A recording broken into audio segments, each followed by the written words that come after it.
Aira makan apa sayang? Ikan. Ikan apa? Halo Pedikers, ada yang masih ingat saat kita kecil orang tua sering berkata kalau mau pintar kudu harus banyak makan ikan. Apa iya?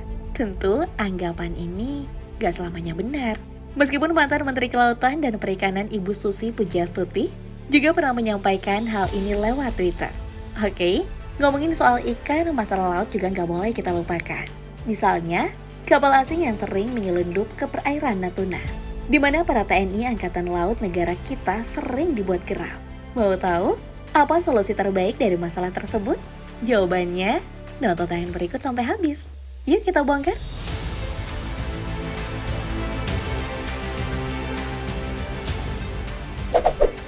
Jadi, yang pengen aku kasih tahu ke kalian dari tadi itu adalah alutsista baru Indonesia, yaitu kapal destroyer. Adanya kapal perusak ini jelas akan sangat membantu pertahanan laut TNI kita. Bukan saja berguna untuk mengusir kapal nelayan ilegal yang selalu meresahkan di perairan Natuna, tapi juga multifungsi untuk melawan kapal militer China yang beberapa kali nekat memasuki kawasan Indonesia. Lantas kapal apa yang aku maksud? Feelingku sih kalian udah kepo dan gak sabar kan? Pengen lihat kehebatan kapal destroyer baru Indonesia? Kalau gitu to the point aja deh. KRI Igusti Ngurah Rai 332, sebuah kapal perusak baru Indonesia yang kini telah beroperasi. Sebenarnya kapal ini sudah mulai berlayar sejak tahun 2020 lalu. Ya, gak lama dan gak baru juga sih. Namun kalau kita menengok ke belakang, KRI Igusti Ngurah Rai 332 jelas masih baru dalam daftar perang TNI Angkatan Laut Indonesia. Karena sebelumnya, negara kita hanya memiliki satu unit kapal destroyer. Kapal itu adalah KRI Raden Adi Marta Dinata 331 yang telah diresmikan pada tahun 2017. Berarti kalau kita pikir-pikir kembali nih, Indonesia baru sekitar 5 tahunan mengoperasikan kapal destroyer. Untuk totalnya sendiri, sementara kapal perusak Indonesia baru memiliki 2 unit. Tapi yang harus kita garis bawahi, 2 kapal destroyer Indonesia ini hasil ciptaan dalam negeri sendiri melalui kerjasama beberapa pihak. Bukan barang impor dari Rusia ataupun dari Amerika Serikat. Hebat bukan? Dan ngomongin soal kemampuan, 2 kapal destroyer Indonesia juga nggak kalah saing.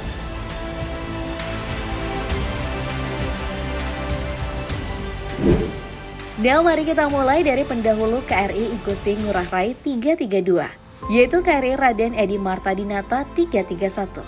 Kapal destroyer ini lahir dari kolaborasi antara PT POL Indonesia dengan perusahaan kapal Belanda yang tak lain adalah Demesseldy Naval Shipbuilding atau DSNS. Tapi jangan salah, DSNS hanya membantu PT POL Indonesia dalam pembuatan rangka saja, dengan melibatkan tenaga ahli teknologi rangka dan mesin. Dari segi ukuran, KRI Raden Edi Marta Dinata 331 memiliki panjang total 105,11 meter dengan berat mencapai 2.365 ton. Saat bergerak di atas permukaan air laut, KRI Raden Edi Marta Dinata 331 dapat melaju dengan kecepatan 51,86 km per jam. Cukup cepat juga ya, dengan ukuran yang begitu besar. So, untuk daya tampung, KRI Raden Edi Marta Dinata 331 memang tak pernah dijelaskan di laman Wikipedia soal berapa banyak anggota TNI yang bisa diangkut. Tapi saat mengikuti sesi latihan gabungan militer di negara India, kapal destroyer ini membawa pasukan sebanyak 130 tentara angkatan laut. Nah, tanpa harus dijelaskan secara detail oleh pihak TNI AL, kita sudah tahu kan? Berbicara soal amunisi, KRI Raden Edi Marta Dinata 331 merupakan kapal laut pertama Indonesia yang memakai senjata pengecoh rudal thermal. Rudal ini bernama SKWS DLT-12T, bisa membelokkan arah rudal dan mengacaukan sensor rudal lawan. Selain itu, SKWS DLT-12T dapat mengacaukan jammer, mengecoh inframerah dan frekuensi radio ketika rudal berada di udara. Bukan cuma itu saja, KRI Raden Edi Marta Dinata 331 memiliki kelebihan lain melalui sistem Electronic Countermeasure, Scorpion 2L, dan Electronic Support Measure, Vigil 100S. Hebatnya lagi, KRI Ray Marta Dinata 331 memakai beberapa sistem persenjataan, seperti meriam utama Auto Melara 76 mm, Super Rapid Gun, dan rudal Exocet MM40 Blok 3 Dan KRI Remarta Dinata 331 juga dipersenjatai rudal anti serangan udara Mika yang memiliki kemampuan menyergap sasaran sejauh 20-25 km dengan ketinggian 9.144 meter. Bahkan di Pedigers, KRI Remarta Dinata 331 ini juga dilengkapi sistem pertahanan diri CIWS 35 mm dan sistem torpedo. Itu berarti selain senjata yang mematikan, kapal destroyer pertama Indonesia ini termasuk hebat dalam bertahan.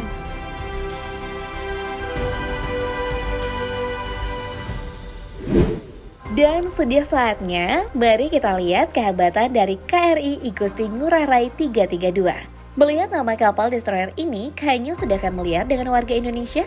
Ya kan, Pedigers? Karena Igusti Ngurah Rai adalah pahlawan nasional dari Bali. Pengambilan nama ini memang disengaja oleh TNI AL. Berharap kapal baru destroyer ini bisa menuruti jejak keberanian dari Igusti Ngurah Rai. Ternyata usut punya usut, KRI Igusti Ngurah Rai 332 lagi-lagi hasil kerjasama antara PT POL Indonesia dengan Dimenschelde Naval Shipbuilding Belanda. Nah, untuk ukuran kapal Igusti Ngurah Rai 332 tak jauh berbeda dengan KRI Raden Edi Marta Dinata 331. Panjangnya mencapai 105,11 meter dan berat sekitar 2.365 ton. Kapal Igusti Ngurah Rai bukan saja sekedar kapal destroyer biasa, tapi ia juga masuk dalam kelas light frigate yang dilengkapi beberapa sistem persenjataan canggih, seperti meriam utama 76 mm, sistem rudal permukaan ke udara, sistem rudal permukaan ke permukaan, sistem pelontar torpedo, dan sistem pertahanan diri, yaitu kelas ini weapon system CIWS 35 mm. Eits, tunggu dulu. KRI Igusti Ngurah Rai 332 masih memiliki satu persenjataan yang hebat. Namanya adalah vertical launching system. Bentuknya datar dan berkotak-kotak. Nah, di setiap kotak ini terdapat satu rudal yang sudah standby untuk diluncurkan kapan saja. Bukan cuma itu saja, KRI Igusti Ngurah Rai 332 ini juga dilengkapi sistem peperangan elektronik dengan countermeasure atau ACM dan electronic supermeasure yang keduanya telah dihubungkan dalam combat management system. Adanya teknologi canggih ini, kapal Igusti Ngurah Rai bisa mengetahui posisinya lebih awal karena ia bisa mengetahui bahaya yang sedang mendekatinya. Gimana? Luar biasa bukan? Selain itu, KRI Igusti Ngurah Rai 332 juga memasang sistem sensor dan senjata yang disebut Sewako. Nah, Sewako ini merupakan produksi dari divisi kapal perang PT POL Indonesia. Oke, untuk ke depan Pedigers berharap apa dari kapal destroyer baru Indonesia ini? Kalau aku sih, sudah pasti berharap keamanan laut Indonesia bisa menjadi lebih baik lagi. Yang sefrekuensi dengan aku, silakan komen di bawah ya.